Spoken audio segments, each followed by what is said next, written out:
Hey everybody, welcome to Drive Thru Review 398, and today we're going to talk about Dead Drop. And as you can see, this is a small deck of cards. The game is a small social deduction micro game from Crash Games.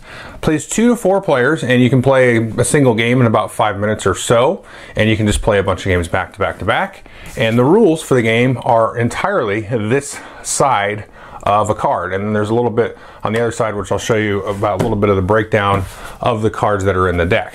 So what you're trying to do is suss out what the drop is, and you're going to be exchanging cards and playing cards and sort of whittling it down to figure out what the drop is. Make a call, and if you're right, you win.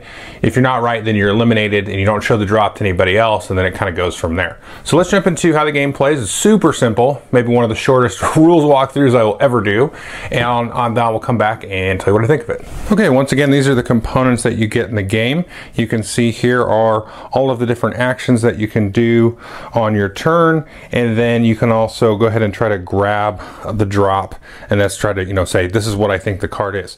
Now here is a deck of cards, but there is quite a few different decks that are all the same, but they have different artwork on here, and I think this is sort of like the original one. This has sort of different spies, ninjas, and James Bond looking characters. And so what you're going to do is actually shuffle all of these up, and then you're going to set one aside here, and that's going to be the drop. That's what everybody's trying to find out. Let's go ahead and take a peek at it. You can see this is a 1. Now the other thing to note here on these cards are these little bullets, bullseye things, and this tells you how many 1s are in the deck. And in case you forget, there of course is a distribution here of what there are. So there's 3 1s, 4 0s, 1 5, and so on. And then what you're going to do is put up face up cards equal to the number of players. So let's say we're just doing a 3-player game here, and this is known as the stash. So everybody knows these 3 cards are not in there, and then you're going to deal the rest of the cards out to each of the other players. So in a 3-player game, everybody's going to get 3 cards, 4-player everybody's going to get 2 cards, and so on. And then on your turn you have a couple of different actions. So here's the 3 actions that you can do here. And this one is share info, and what this actually does is you just take a card face down, give it to another player, and then they give you one of their cards face down, and then you each look at them and add them to your hand.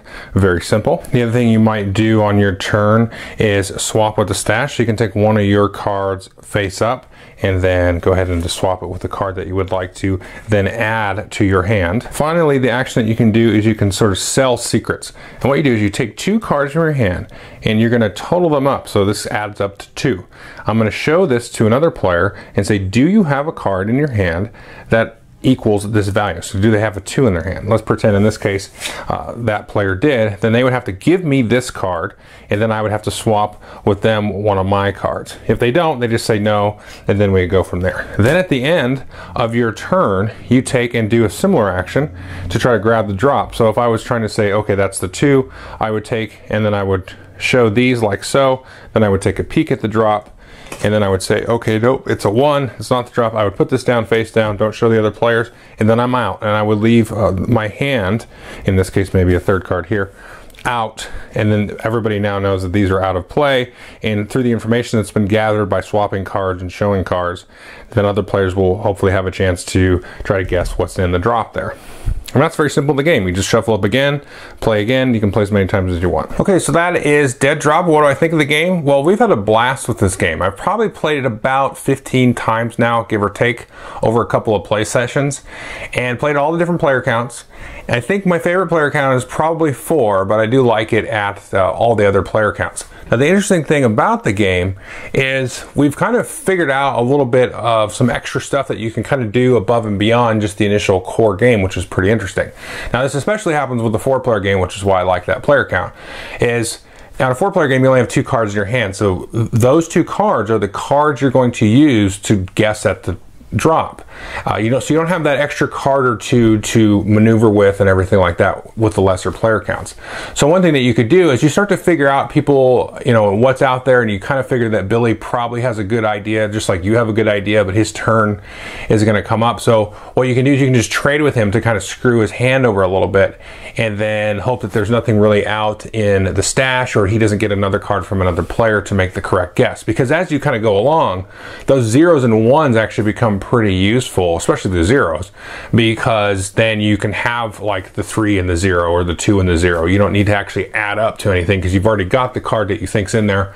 And so the lower value cards, there's a lot more of them, so it's a lot harder to kind of figure out if their stash is one of the lower value cards, but they actually are useful to guess some of the other ones. And I should say the 5 actually has a 5 and a 0, so you can actually use that as a 0 as well, because there's only one 5 in the game, and the 5 is kind of worthless, whereas the 4 has some more value. So all that kind of card counting nonsense behind the game is very, very fun in that way, because everybody's kind of slowly deducing, a lot like Love Letter, but then you've got that kind of more pure deduction in a way. There's not really any special powers, but you want to sort of guess and be careful about which cards you show everybody, because if you do the one where you show them the 2 cards, you're really giving away a little bit more information and stuff like that. And like I said, the whole thing of kind of like trying to give somebody or force somebody to trade is really, really fun. So it's definitely a game that I recommend, and we had a lot of fun with, and we played it several times in a row. I definitely recommend it at the 4-player count. Now, we did actually come up with a variant that is actually kind of interesting, where instead of doing the guess at the end of the turn, you actually have to do it for your turn. So that kind of adds an interesting, a little bit of tension to it. I really don't know which way I like it better, but the one thing that really kind of shines for me in the game in general is you really have that idea of like, I'm going to try to make a guess. Like, I don't have it 100% in my mind, but I know it's either a 1 or a 3, and I think Billy's going to have a shot at it, so I go ahead and I guess and I take the shot. So there's a lot of excitement there, and so sometimes that kind of pay off and sometimes it's not. So not a lot of these kind of games have that much sort of, you know, you just kind of go for it, which is what this one really has, and that's kind of a neat, fun aspect of this. So if I had to sort of classify it, it's sort of a combination between like Love Letter and Sleuth, which is an older Sid Sackson game where you're just trying to like cross off stuff and, you know, figure out which diamond is in the stash in the center. This has a lot in common with that, but it's very small. You don't really need a sheet to cross everything off because there's not that many cards. So anyway, definitely take a look at this Dead Drop, and you can get your own like custom deck of art that you like, and there's just tons of different themes and things that you can go in there. So anyway, take a look at it. Thanks.